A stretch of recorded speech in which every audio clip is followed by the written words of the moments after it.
Hi! Welcome to my vlog! Ang video natin for today is comparison ng NAN OptiPro and S26 na parehas na pang 0 to 6 months old. Gaya nga ng dati ay magbe-base tayo sa nutrition facts ng dalawang gatas at ang measurement na gagamitin natin is per 100 grams of powder. Request nga po pala ito ng isa nating viewers, si Jexy Suleta 9454. Thank you po sa pagtitiwala dahil nag-request po kayo sa akin ay asahan nyo po na i-deliver ko ng maayos ang vlog na ito.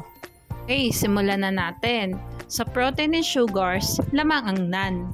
Samantalang lamang naman ng S26 sa energy, fat, linoleic acid, linolenic acid, ARA, and DHA. At wala itong naka-indicate na sugars. Sa lactose, lamang ang NAN. Ngunit sa fibers, lamang ang S26. Ngunit indicated sa NAN kung anong klaseng fibers ang meron siya. Yun ay yung 2-fucosylactose, D-fucosylactose, lactoentetrose, 3-sialylactose, and 6-sialylactose. Pantay ang dalawang gatas sa first category. Sa vitamin A, vitamin E, vitamin C, and vitamin B2, lamang ang NAN. Ngunit lamang naman ang S26 sa vitamin K and vitamin B1. Sa niacin, folic acid, pantothenic acid, vitamin B12, biotin, lamang ang NAN. Ngunit wala itong carotenes. Samantalang lamang naman ang S26 sa vitamin B6 and carotenes. Lamang ang NAN sa vitamins. Sa sodium, potassium, chloride, calcium, phosphorus and magnesium, lamang ang NAN.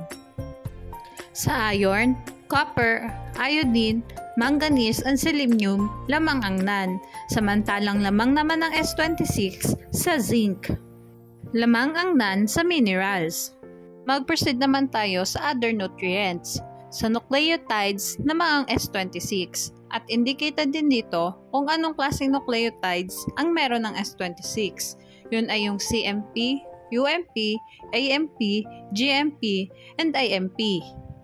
Meron ding lutein, taurine, inositol, choline, and L-carnitine ang S26 na wala ang NAN. At ang NAN naman ay may probiotics na wala ang S26. Lamang ang S26 sa other nutrients.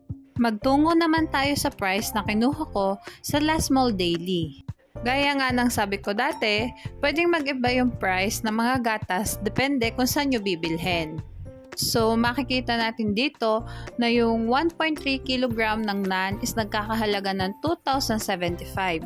And yung 1.2 kg ng S26 Pink is nagkakahalaga ng 1,766. At para nga mas maging specific sa pricing dahil hindi naman sila parehas ng bigat, ito na yung mismong computation. Lumalabas na ang 1 kilo ng NAN ay nagkakahalaga ng 1,596.15 at ang 1 kilo ng S26 ay nagkakahalaga ng 1,471.67. Bale, lumalabas na mas mahal ang NAN OptiPro compare sa S26 Pink. And ito na nga yung summary ng vlog natin ngayon. Sa first category, tayo ang dalawang gatas. Sa minerals and vitamins, lamang ang NAN. Sa other nutrients, lamang ang S26. And mas affordable din ang S26 compare sa NAN. Gaya nga ng lagi kong pinapaalala, pumili ng gatas na hiyang sa bata.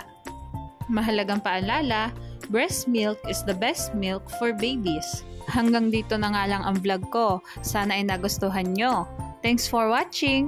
Please like and subscribe for more videos.